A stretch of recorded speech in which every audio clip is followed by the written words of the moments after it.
would like to invite Dr. Nu for her section.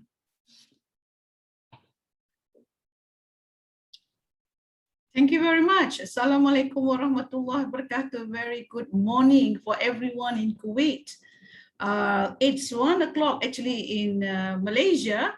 So I believe the blessings of today's New Year has given you the best of things, as I was told that it's raining in Kuwait. Again, I guess that is a very good sign of a blessing. All right. Today's sessions, I think, gives you a little bit more heavy discussion because we're talking about human capital. I think all of us under the category of human, we always find that in terms of we doing a lot of work and we are doing a lot of strategic thinking, but human has always been the last in the list when it comes to incentives, because we will give incentive to robots or probably to machines for performance. So here I would like to share a little bit of my experience as a trainer, as a recruiter, and also as a, what I call consultant towards a lot of issues respect towards human. Allow me to share my slides in terms of how I believe this could be one of the solutions that probably Kuwait is facing. So I hope you can see my slides, right? Yes. All right. Okay. So my topic for today is called Productivity Link Wage Program. Now, in every aspect of our company's performance, we always look at productivity as a very important subject, especially when it talks about people wants to sustain in a longer manner and they want to make a lot of profit. In the meantime, we want to be prosper. So prosperity has always been the mind of a lot of the human resource people, right?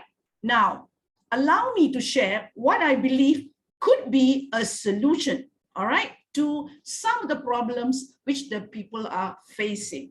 So one of the things which I would like to do is, under my today's representation, I'm one of the founder of Sustainable Business Network Association Malaysia. In short, it's called SUSNET.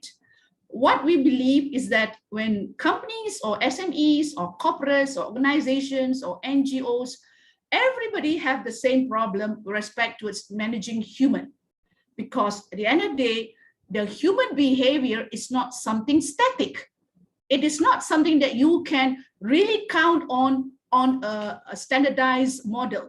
It is all customized.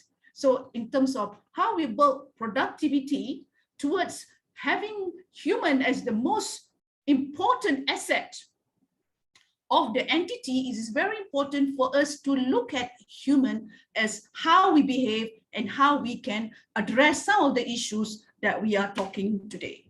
All right.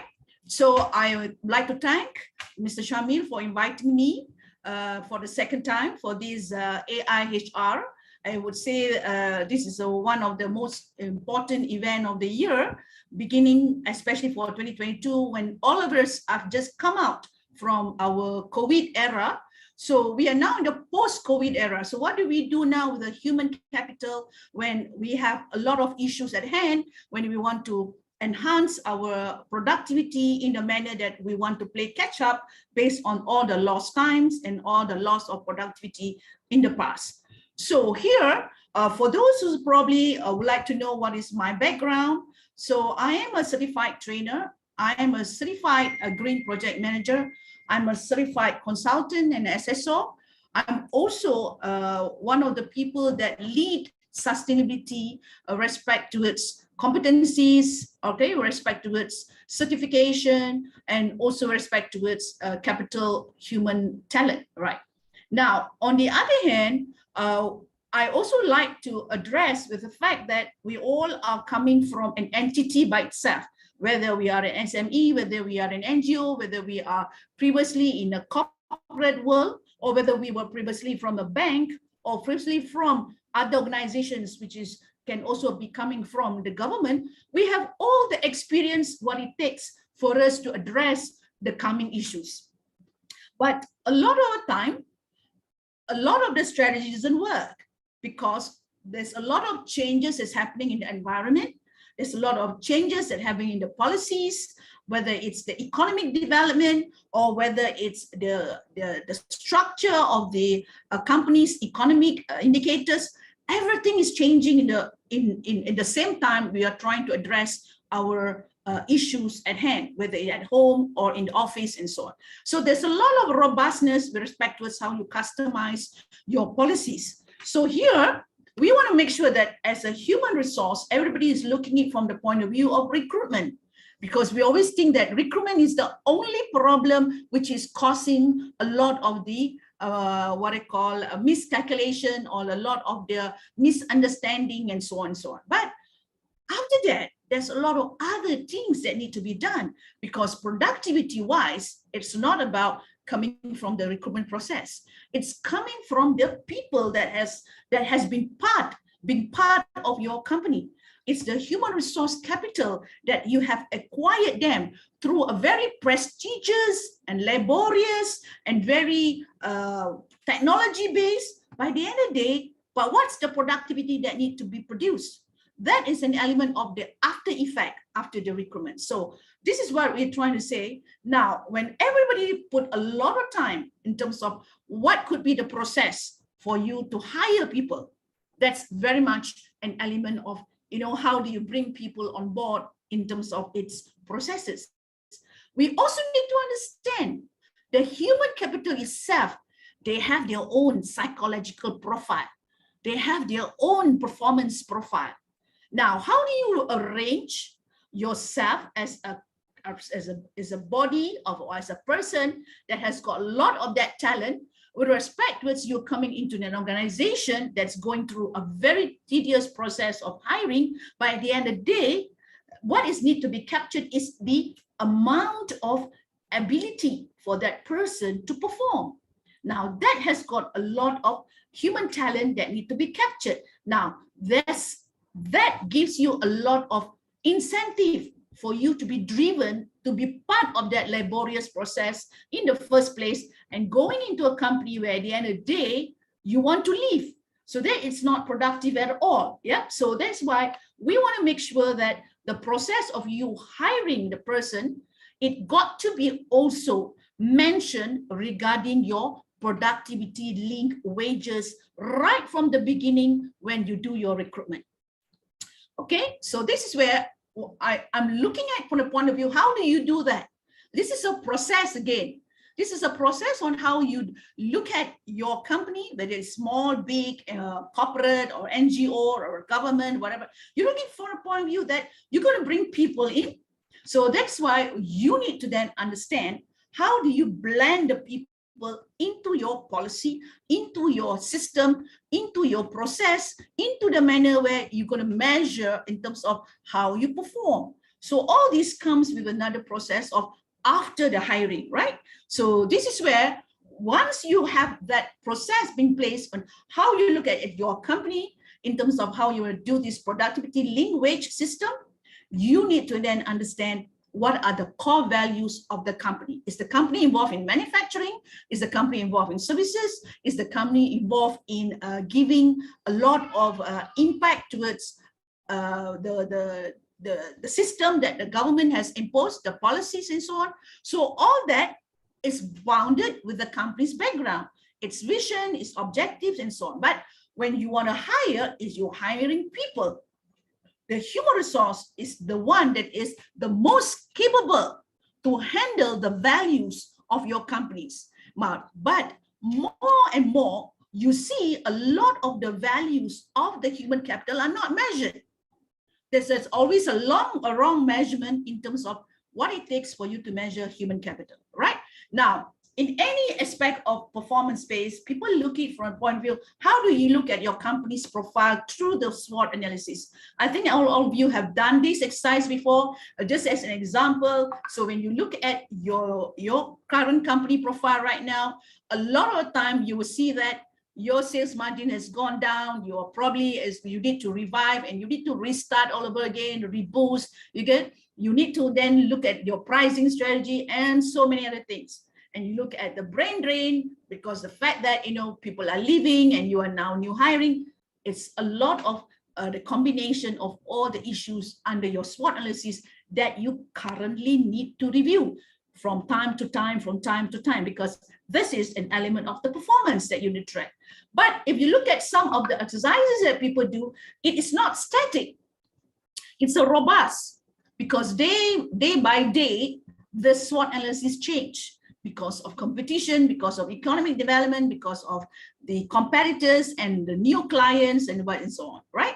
So, and of course, it's internally more so you have different kind of combination of people that has been applying talent into your company, but they have been measured in a different performance, right? So this is where when you look at indicators, we look at the performance indicators of companies, it is not an easy exercise, and you can't leave it only to the human resource manager to handle this, because the person needs more than just handling the job description. If a job description is just about a job function, but we talk about productivity, it's just not about job function. It's about the whole process of the performance. So this is where you need to then understand, how do you then link the performance with your company's KPI? And most of the time, people are measuring the wrong thing.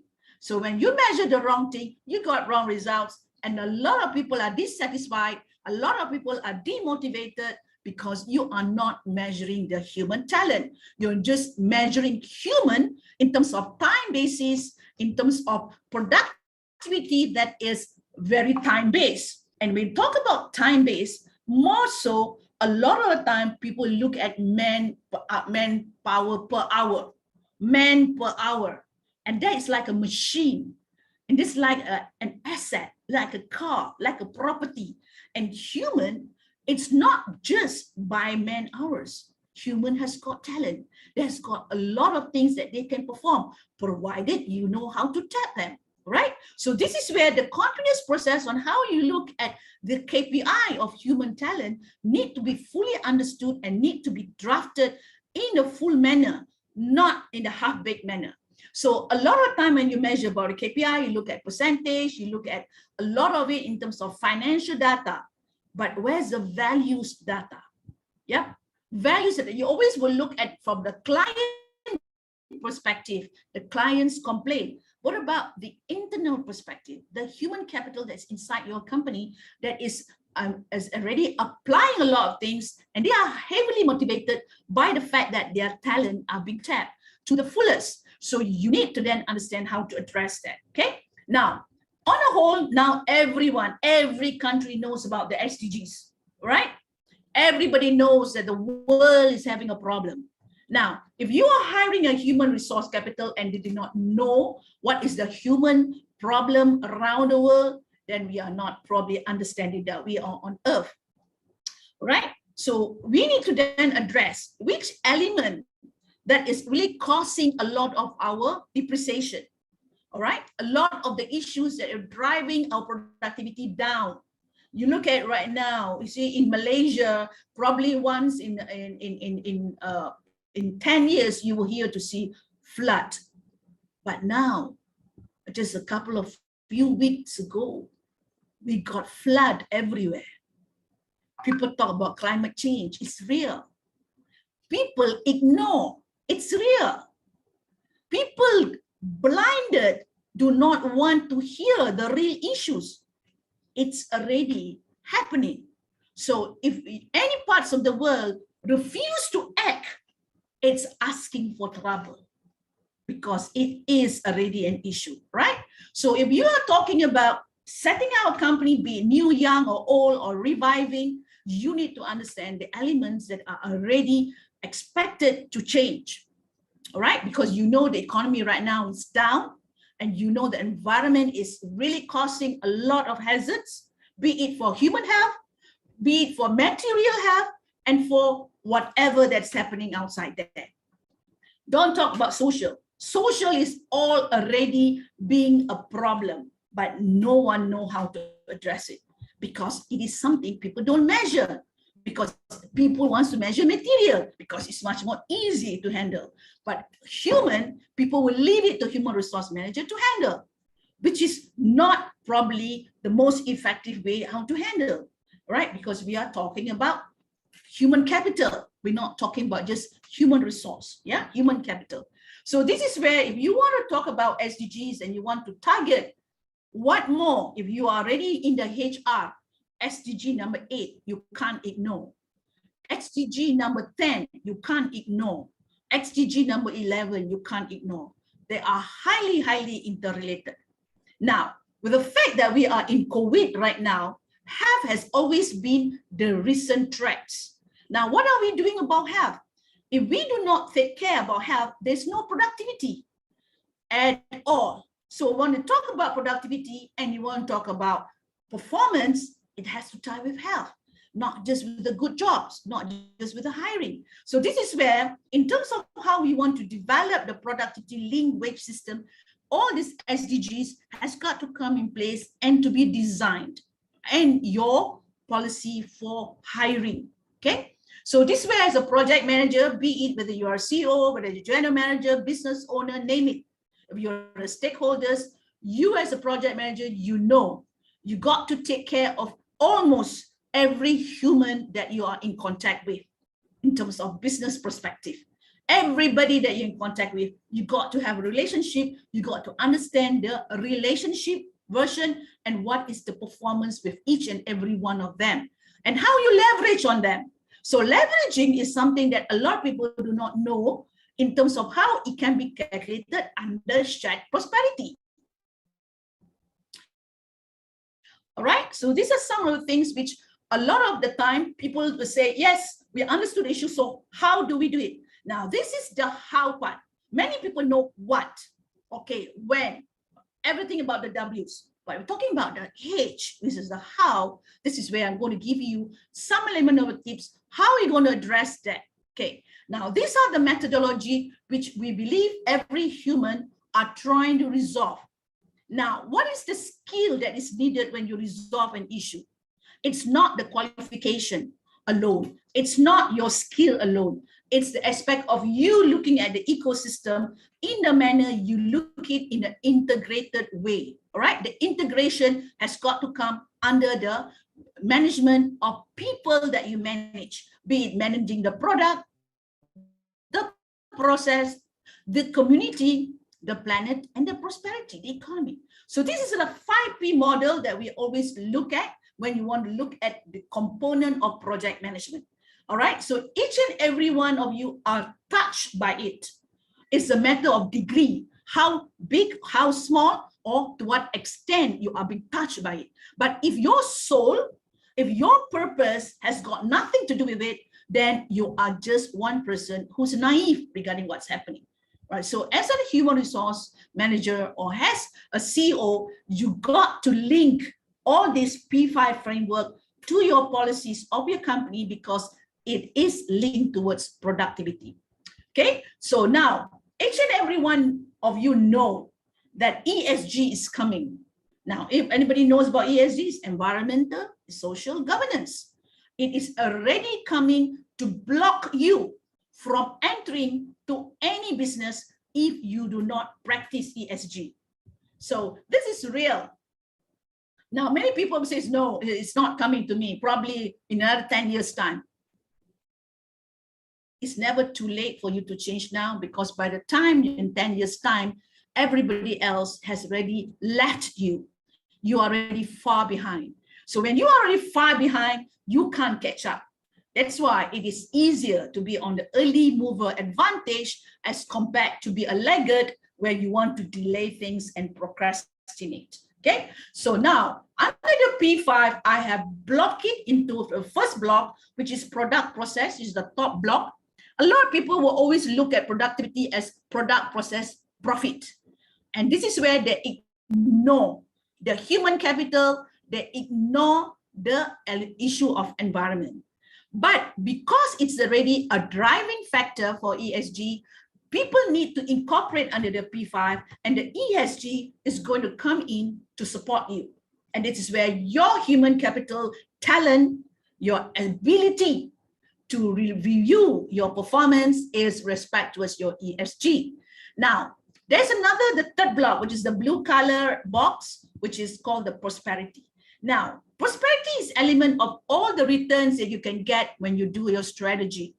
Now, under the project management, if you leverage a lot of people with your network, with the suppliers, with the communities, you're going to get a lot of return because the shared prosperity will come in to your blessings. So this is where, when you do your P5, you can do your productivity link wage system or program under your KPI, where you already have your performance management indicated to each and every one of the P5.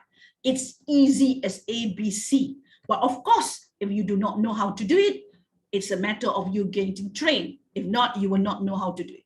Now, once you have that shared prosperity element, you can then see whether you turn left, you turn right, you turn up, down, you would get to see the motivation element of things to be done.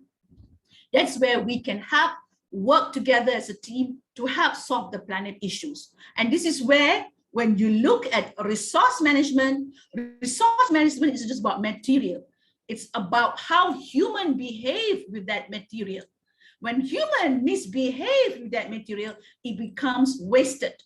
And if the human do not use the waste again, it becomes even more wasted.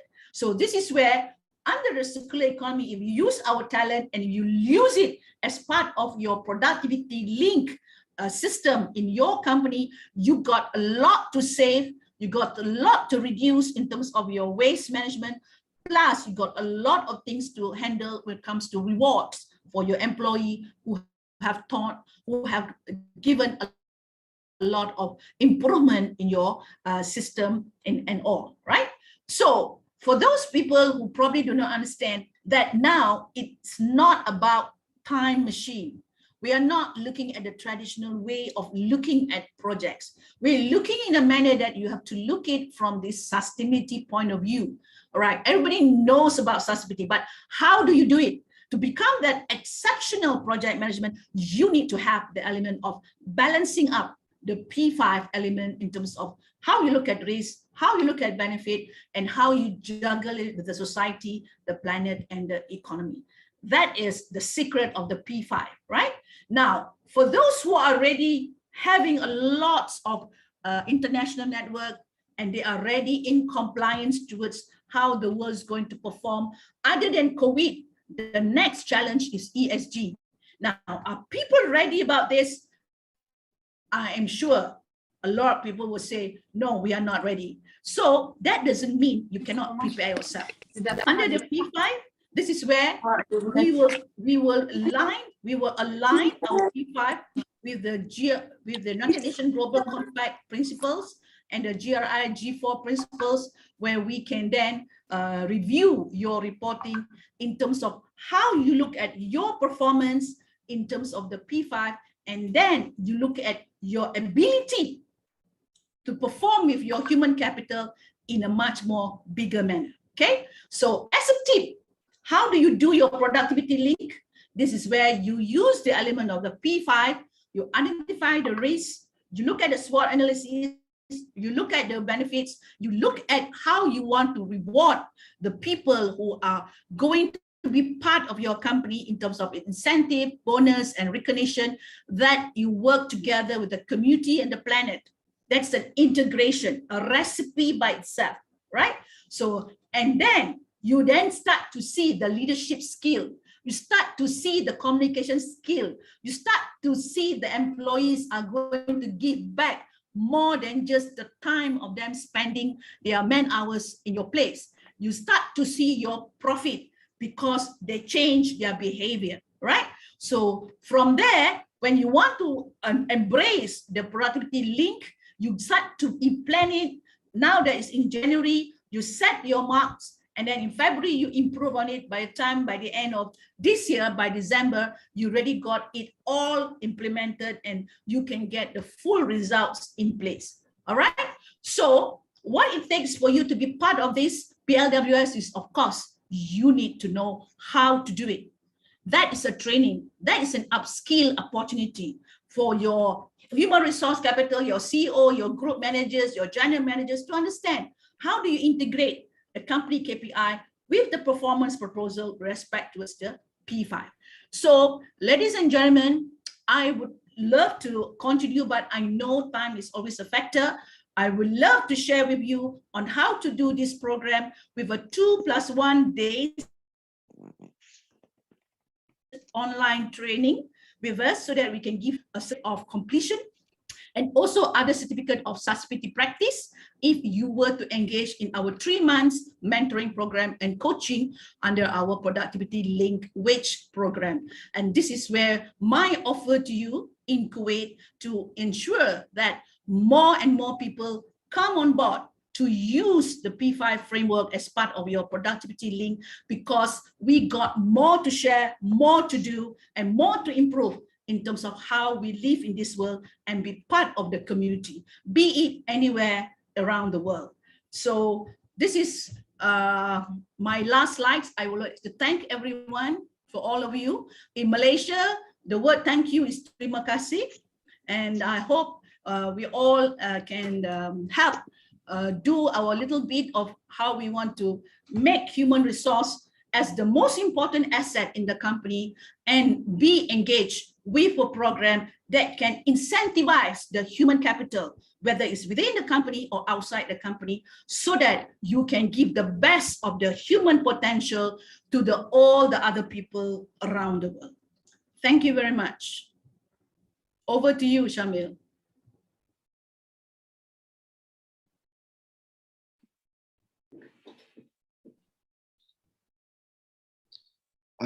Thank you.